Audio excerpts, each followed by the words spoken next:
Coucou à tous. Donc, épisode 2 sur qu'est-ce que ça fait, ce fameux TDAH dans la vraie vie. Alors, on a vu dans l'épisode 1 que le T, c'était pour trouble. Et aujourd'hui, on va parler de deux autres lettres du TDAH qui sont importantes. On a le A pour le déficit de l'attention et on a aussi le H pour l'hyperactivité. Sachant que un truc hyper important, c'est qu'on peut avoir le A tout seul, et c'est souvent le cas.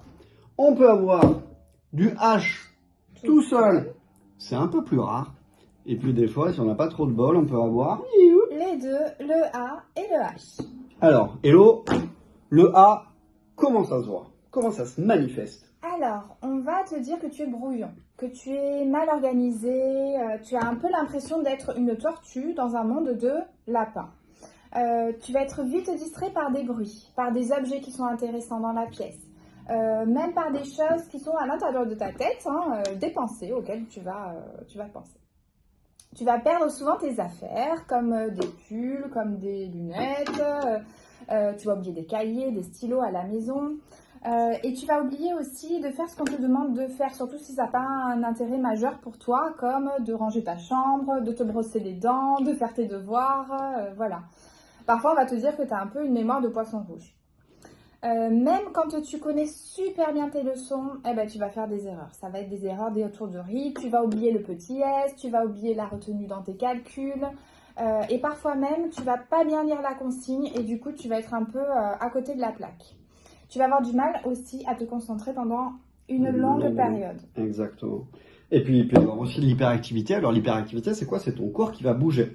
Tu peux remuer les mains, les pieds, tu peux toucher des choses sur le bureau, tu peux changer souvent de place, tu peux te lever dans une situation qui est inappropriée. Inappropriée, ça veut dire qu'on va se lever au cinéma, en classe, pendant le repas. On peut aussi courir et grimper partout, sur le canapé, sur les meubles du salon, comme si on était finalement, tu vois, un peu monté sur ressort. On est toujours un peu en activité. Voilà. Et puis il y a aussi de l'impulsivité. L'impulsivité, c'est quoi? C'est le fait d'avoir du mal à attendre, d'être impatient, de couper un peu la parole, de pas demander à la maîtresse avant de répondre et de pas lever le doigt. On peut parler beaucoup et interrompre les autres. Voilà.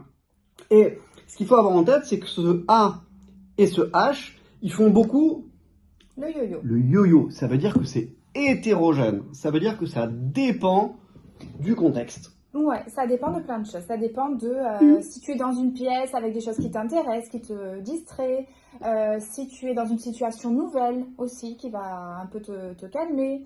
Ça va dépendre de ton âge, ce que tu ressens aujourd'hui comme difficulté, ça va pas être la même chose que ce que tu peux ressentir dans 10 ans par exemple. Ça va dépendre si tu es une fille ou un garçon, ça va dépendre de ton caractère, ça va dépendre de tes forces, tes moyens de compensation, si tu peux avoir des stratégies pour essayer d'être plus attentif. Voilà.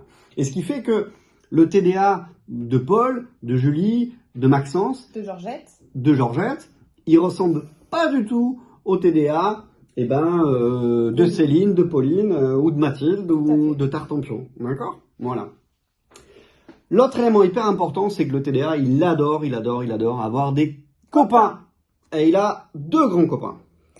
Ça peut être d'autres troubles 10, dont on a parlé dans la première vidéo. Difficulté à lire, à écrire, à calculer.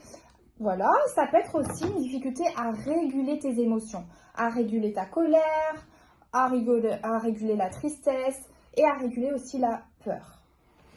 Tu peux être dans la provocation, dans l'opposition aussi avec les autres. On traîne un peu des pieds, on n'est pas content, on s'énerve vite, on dit que c'est pas sa faute, que c'est la maîtresse qui est méchante, que c'est le camarade qui t'a poussé. Voilà. Et tout ça, bien sûr, ça crée des problèmes à l'école, à la maison. C'est ça. À l'école, tu vas avoir l'impression d'avoir, et c'est le cas, des notes qui ne sont pas à la hauteur de ce que tu pourrais faire, de ce que, en tout cas, ton cerveau est en capacité de faire. Ou alors même tu peux être en difficulté. Vraiment. À la maison, ça va se manifester comment? Avec des disputes, souvent, avec papa, maman, lorsqu'il va falloir aller se brosser les dents, lorsqu'il va falloir aller prendre la douche, lorsqu'il va falloir préparer le cartable, s'habiller le matin, pendant les repas, papa et maman, ils répètent, ils s'énervent, ils vont te dire tu vas être puni si tu fais pas, et donc toi t'es pas content, tu t'énerves, et tu te disputes avec ton frère, ta soeur, et tout ça, ça crée des relations qui sont pas agréables, et il y a des tensions, on gâche des moments de plaisir, et c'est super, super pas agréable. Et bien sûr, ça nuit aussi à la À confiance. l'estime de soi. Et oui, à Exactement. l'image que tu as de toi. Voilà. Donc, épisode 3. 3, la prochaine fois, on va essayer de voir tout ce qu'on peut faire Mhm. ensemble pour améliorer les choses, sachant qu'on va vraiment essayer de travailler en équipe.